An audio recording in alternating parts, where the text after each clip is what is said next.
Hello and welcome to Bangladesh Today. I'm Smita Prakash. In the run-up to the general elections and its outcome, Bangladesh has seen a string of attacks on Hindus in different parts of the country, especially in the north. The brutal attacks on religious minorities was apparently for voting for the Awami League in the general elections earlier this month. Several cadres of the Jamaat-e-Islami have been arrested for the violence. This is exactly the kind of reprisals that many Bangladeshis were scared of, that led them to stay away from the voting process. The violence let loose against the Hindus this time, before and after the January 5th elections, has been the worst in recent times. Areas of Jessore, Dinajpur, Satkhira, Gaibandha, Rajshahi and Chittagong have been particularly affected. There are violent attacks on villages, business establishments and places of worship of Hindus. Young men are now sitting on night vigils trying to protect the women and children. There have been reports of women being raped. Many Hindus say that the atrocities are reminding them of what their community faced in 1971 at the hands of the Pakistani army and the local collaborators. Bangladesh is a very sad situation, and this sort of atrocity we should condemn. And any sort of minority, the sense of insecurity in any country, I think always it is condemnable. But this Bangladesh, not only our neighboring country, the maximum border with West Bengal also. And what I think, the change of political regime after this election, because the same political leadership, Sheikh Hasina is there, and the positive aspect of Sheikh Hasina, she wants secularism. She wants to secularize Bangladesh society. And you know, there is a lot of debate is on with the Supreme Court and the Hasina government that the character of the state, it should be more secular, and the religiosity should not be the determining factor of the statism, the statehood. So I think it's a transitional phase of Dhaka society also. So we should be a little patient also on that, because Sheikh Hasina, we have faith on her. She wants to secularize the country. But the problem is that the Jamaat, the militant Jamaatis, now they are very active. And that there is a strong polarization in Dhaka society that is not, complementary for Indian society. So I think we should condemn, and there should be some movement against that sense of insecurity. We should also play a very important role. Bangladesh's High Court has asked the government to provide sufficient protection to Hindus after extensive attacks. The court also wanted a report from the authorities about the harm caused by these attacks against the community. The two-member bench, consisting of Justices Qazi Reza-ul-Haq and Altaf Hussain, also sought answers as to why an order will not be issued to stop oppression of minorities and that the culprits be brought to justice.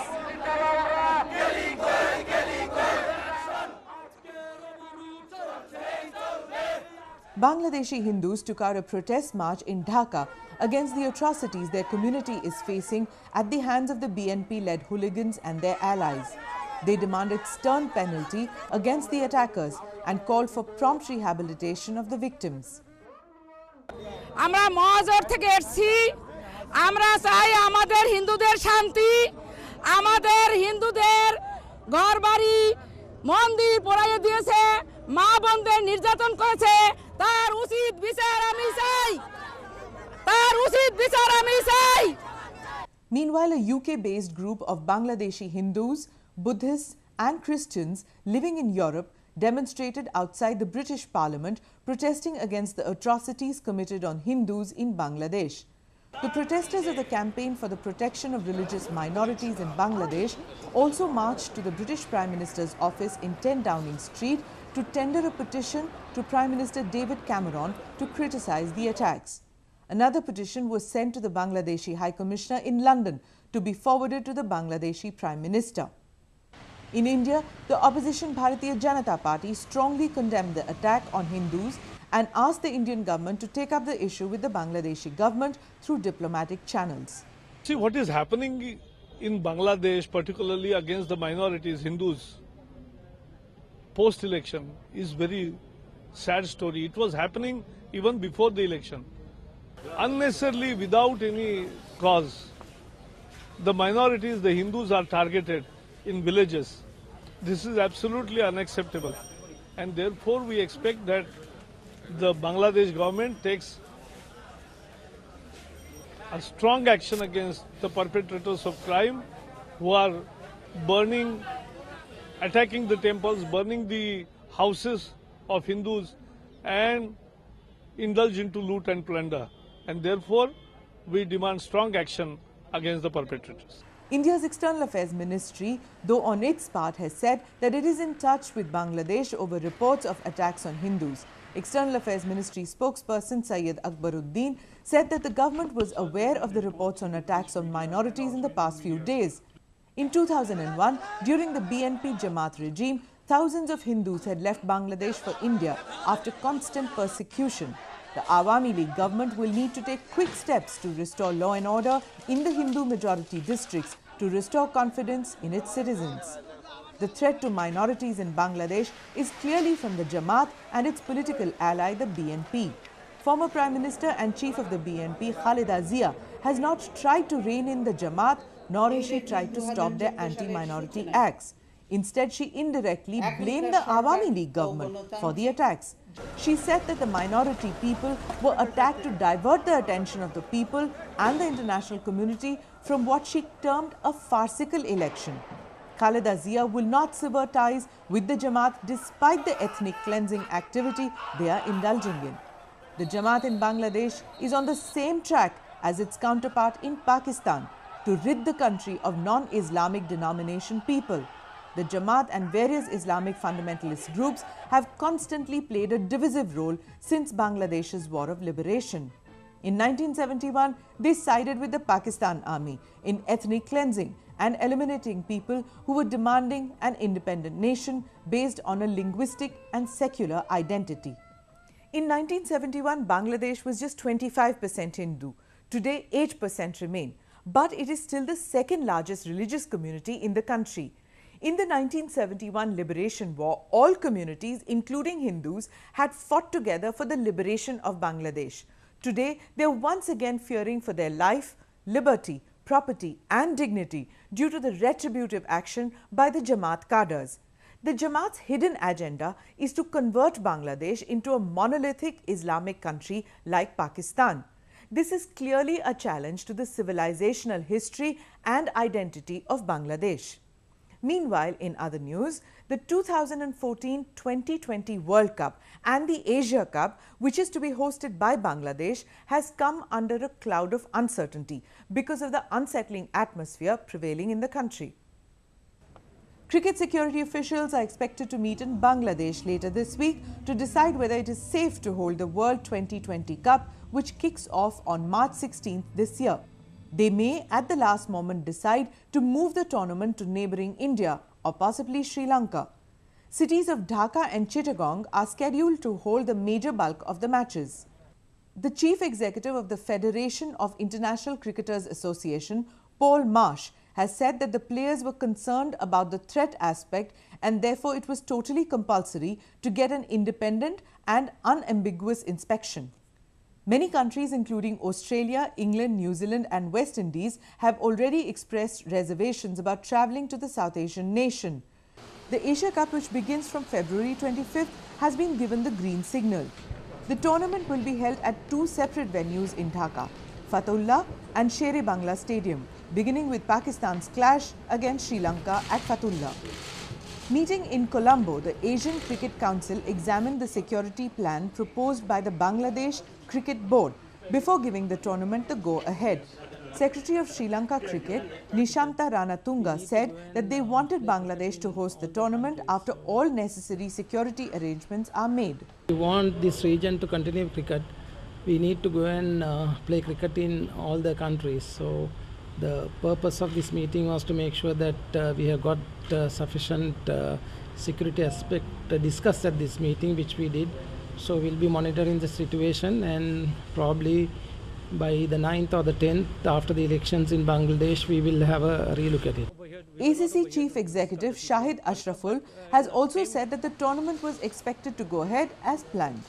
We are not over here. We were not over here to discuss the T20 World Cup, but same way for the T20 World Cup, I think ICC is sending a security team to Bangladesh sometimes in the end of January. It's up to them to decide. It's got nothing to do with us.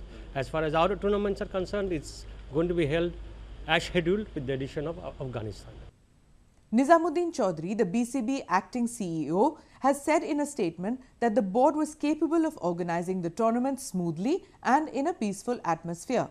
The ongoing unrest has already impacted cricket. The touring New Zealand team skipped a training session late last October due to the strike called on October 27th, and in December 2013, the West Indies under-19 team left the tour of Bangladesh midway following an explosion near the team hotel in Chittagong. The attack on the Sri Lankan team coached 5 years ago in Lahore, where Sri Lanka played Pakistan, is still quite fresh in the memory of players and the boards, and that is why extra steps are being taken to prevent any untoward incidents. Cricket is extremely popular in South Asia, including Bangladesh. The Delta nation would not want to go down Pakistan's path, where no international cricket has been played since 2009. Before we end, here's a weekly roundup section. BNP chairperson Khalida Zia has said that she was firm in her decision to carry forward the movement BNP has initiated to reinstate democracy. She urged the government to instantly take steps for a dialogue towards holding fair elections to restore peace in the country. Khalida Zia also announced rallies and processions across the country on January 20th. Condemning the violence on Hindus, the US has called the political leaders of Bangladesh to desist from supporting violence. We call on all to stop committing more violence, and Bangladesh's political leadership and those who seek to lead must do everything in their power to ensure law and order and refrain from supporting violence, especially against minority communities. Jen Psaki, spokesperson of the US Department of State, said in a statement. Many countries, including Russia, Myanmar and Nepal, have congratulated Sheikh Hasina on her assuming office of the Prime Minister of Bangladesh for the third time, while the United States of America has said that it would work with the new government formed after the national elections held on January 5th. Security forces in separate raids have arrested at least 30 opposition workers from 3 districts of Satkhira, Janaida and Joypur Hut in connection with the violence on January 5th parliamentary elections and in its aftermath. Police have recovered the body of the key accused in the attack on the convoy of Cultural Affairs Minister Asaduzzaman Noor. Police have said that the accused Ghulam Rabbani was found dead beside the Nilfamari Domar Road at Palashpuri area. Rabbani was the organizing secretary of a local unit of the BNP.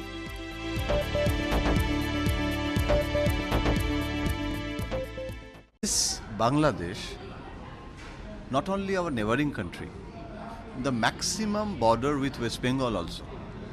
And what I think, the change of political regime after this election, because the same political leadership, Sheikh Hasina is there, and the positive aspect of Sheikh Hasina. Areas of Jessore, Dinajpur, Satkhira, Gaibandha, Rajshahi and Chittagong have been particularly affected. There are violent attacks on villages, business establishments and places of worship of Hindus. Young men are now sitting on night vigils trying to protect the women and children. There have been reports of women being raped. Many Hindus say that the atrocities